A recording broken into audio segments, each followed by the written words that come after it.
Вот мало кто будет спорить с тем, что после ухода Хабиба из UFC поп ММА в России стал популярнее профессиональных смешанных единоборств. Теперь фан-базу ММА больше привлекает схватку между Абдурозиком и Хазбиком. Кстати, лайк, если ждешь. Битва между Персом и Чоршем, прогноз которой уже на нашем канале, кстати. И бессмертная эпопея, которая вот-вот завершится. Данил Рэгбист и Артем Тарасов подписали соглашение о поединке на голых кулаках. Схватка пройдет на 10-м топ-дог и станет главным событием не только вечера, но и главной битвой в истории кулачной организации. Хочешь узнать, на что поставить в поединке? Ну тогда погнали к разбору. И сразу немного окунемся в прошлое. Не все знают, кто такие Тарасов и Рэгбист, поэтому перейдем к биографиям бойцов. Рэгбист — это яркий пример того, как, находясь в самом низу, можно плодотворно работать, не сдаваться и добиться успеха в любимом деле. Как нетрудно догадаться, долгое время Данил увлекался регби, но дохода игра на позиции связующего не приносила. В своей родной Казани спортсмен жил в подвале и грезил мечтами о славе. В это же время регбист начал задумываться о том, что его отец был неплохим бойцом, и, по словам Данилы, глупо было бы не воспользоваться услугами такого тренера.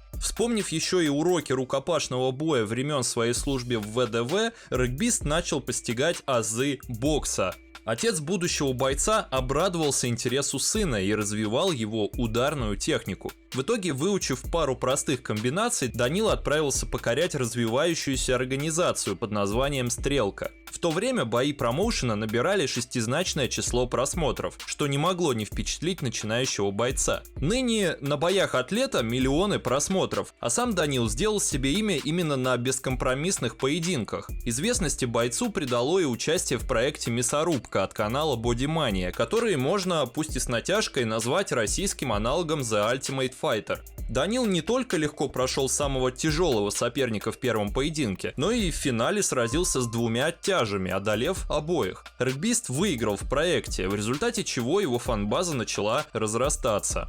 На стрелке же атлет познакомился с Зелимханом-пулеметчиком, ушумастером и сушистом, с которым организовал команду «Берзлой». Именно про их коллектив в одном из видео высказался Артем Тарасов, что и послужило началом одного из самых интересных конфликтов в истории поп-ММА. Как и Данил, Артем поднимался с самых низов, но делал это в Москве. Уже в 7 лет Тарасов заработал первые деньги путем сдачи бутылок, чем помогал матери существовать в непростые для страны времена. От нас большой респект за это. Вместе с братом Корнеем они работали на стройке и в Макдональдсе. Но Артем был слегка успешнее своего близнеца. Тарасов начал посещать секцию самбо и увлекся спортом, что и послужило стартом его карьеры. Постепенно Тарасов начал работать тренером и обучать детей смешанным единоборствам. Профессиональная карьера Артема развивалась не в столь быстром темпе. Он выходил на поединки с мешками и начал развивать свой YouTube-канал, который можно считать одним из первых по теме российского ММА в русскоязычном сегменте. Канал быстро обрел популярность, а сам Артем стал узнаваемой частью тусовки Амирана Сардарова. Он регулярно появлялся на различных шоу, не раз сцеплялся с представителями российского Ютуба и планировал биться с Михаилом Лазутиным, основателем движения «Лев против». Несколько раз Артем проводил поединки с сомнительной оппозицией. В частности, он бился по правилам ММА с Вячеславом Дациком и выиграл у того путем дисквалификации соперника после весьма сомнительной остановки боя. Те, кто смотрел поединок, поймут.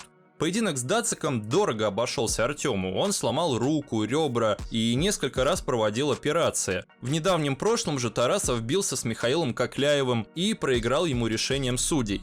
То самое интервью каналу Бодимания, где Тарасов назвал соперников-пулеметчика бомжами, дало старт целой серии стычек. Самая серьезная из них – конфликт на Московском вокзале во время открытия шаурмечной Амирана Сардарова. На открытие была приглашена команда Тарасова, но туда пришли еще и бойцы из Берзлоя. Конфликт развивался бурно и прирос в несколько стычек. Никита Солонин получил пощечину от Данилы Рэгбиста, за что Алексей Прокофьев ответил Рэгбисту и нагнал его ударом. Команда Тарасова после этого решила уединиться на улице, а продолжился конфликт на новом шоу Сардарова. Туда пришли бойцы из Берзлоя и друзья Артема. После долгой словесной перепалки парни решили подраться между собой. Причем травмированный регбист хотел моментально сойтись в битве с Артемом, но Амиран предложил парням сразиться в клетке. В итоге сушист должен был биться с Никитой Яшиным, ушумастер с Ваней Гетманом, а пулеметчик с Никитой Солониным. Возможную битву между Артемом и Данилой перенесли на неопределенный срок из-за травмы обоих. Итогом турнира стало разгромное поражение команды из Стрелки. Каждый из боев проходил с минимальным преимуществом парней Тарасова, что и привело к счету 3-0.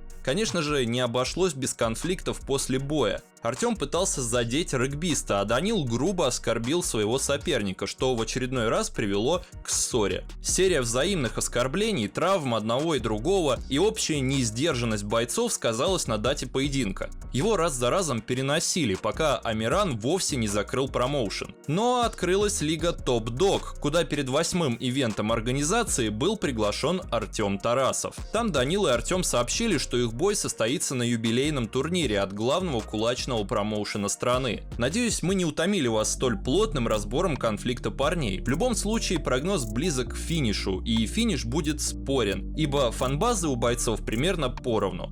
За Тарасова болеет столько же, сколько и за регбиста, но больше верится в победу Данилы, и вот почему. Во-первых, бой пройдет в топ-доге. Площадка для регбиста родная, поэтому и из судей Данил выбирает сам. Мы, конечно же, не будем говорить о том, что в любом случае рефери поднимет руку Данила, но существует большая вероятность того, что при равном поединке именно регбист уйдет из круга победителем схватки. Во-вторых, бой будет на голых кулаках. Как бы мы ни относились к карьере Тарасова и его оппозиции, факт остается фактом. Он представитель смешанных единоборств, причем относит себя Артем к борцам, а борьбы в топ-дог нет. Конечно же, он может применить тактику Золотого и садиться при каждом касании со стороны соперника, но долго так Артем не продержится. Регбист уже привычнее драться исключительно на руках, да и база у него боксерская. В викторию главы топ-дога верится куда больше, поэтому мы и предлагаем поставить на победу регбиста. Согласны ли вы с прогнозом? Рассказывайте о своем мнении в комментариях, не забывайте подписаться на канал